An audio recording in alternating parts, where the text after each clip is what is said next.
بخیر. امیدوارم حالتون خوب باشه. آموزشی که امروز داشتیم شمارش انگشتای دستمون هستش، از انگشت کوچیک تا سبابه.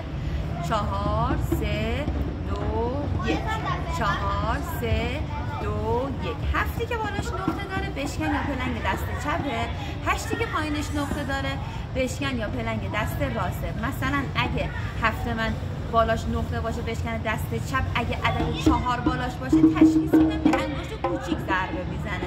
حالا من میخوام اینو تمرین بکنید.